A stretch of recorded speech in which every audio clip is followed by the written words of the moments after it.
రెడ్డి చంద్రశేఖర్ రెడ్డి గారు నెల్లూరు మున్సిపల్ కార్పొరేషన్లో జరుగుతున్నటువంటి దోపిడీ మంత్రి నారాయణ నేతృత్వంలో ఏ విధంగా తెలుగుదేశం పార్టీకి సంబంధించినటువంటి తెలుగు తమ్ముళ్ళు ప్రజలకు సంబంధించినటువంటి ఈ సొమ్మును దోచుకుంటున్నారు అనేటువంటి దాని మీద అన్ని వివరాలతో సహా మీడియా సాక్షిగా ప్రజలకు తెలియజేయడం జరిగింది.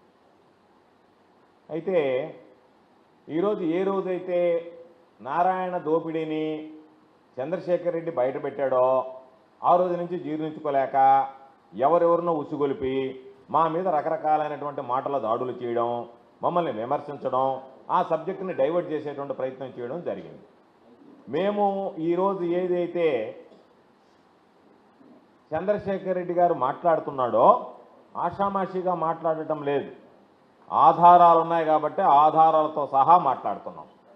మీరు మా దగ్గర ఉన్నటువంటి ఆధారాలు కరెక్టా కాదా, లేదు మీ దగ్గర వివరణ ఉంటే ఇవ్వండి తప్ప నేను ఛాలెంజ్ చేస్తానని ఒక ఆయన అంటాడు, నేను సవాల్ చేస్తానని ఒక ఆయన అంటాడు, ఒక ఆయన మీసం మేలు తిప్పుతాడు, ఒక ఆయన తొడగొడతాడు.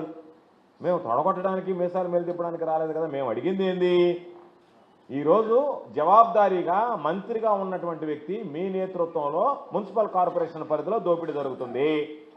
ప్రభుత్వంలో ఒక కీలకమైనటువంటి మంత్రిగా ఉండడమే కాకుండా మున్సిపల్ విభాగానికి మంత్రిగా ఉన్నటువంటి నారాయణ గారి జమానాలో ఇది జరుగుతున్నటువంటి పరిస్థితుల్లో మీరు వీటిని ప్రోత్సహిస్తున్నారనేటువంటిది స్పష్టంగా కనిపిస్తున్నటువంటి నేపథ్యంలో వాటికి సంబంధించినటువంటి వివరాలు అడిగాము. క్షేత్రస్థాయిలో ఉన్నటువంటి అన్ని వివరాలు సేకరించాడు. బహుశా నాకు తెలిసి ఎవరు కూడా ఇంతవరకు సేకరించినటువంటి విధంగా ఏదో మాట్లాడడం వెళ్ళిపోవడం కాకుండా దాదాపుగా అన్ని వివరాలు తీసుకొచ్చి ఆ వివరాలన్నీ కూడా మీడియా ముందు పెట్టాం. మరలా ఇంకొకసారి కూడా చంద్రశేఖర్ రెడ్డి గారి ద్వారా మీడియా ముందు పెట్టి జరుగుతున్నటువంటి దోపిడీని ప్రజలకు వివరించేటువంటి ప్రయత్నం చేస్తాం. మీరు చెప్పేటువంటి ప్రతి మాటకి మేము సమాధానం చెప్పగలిగినటువంటి పరిస్థితిలో ఉన్నాం.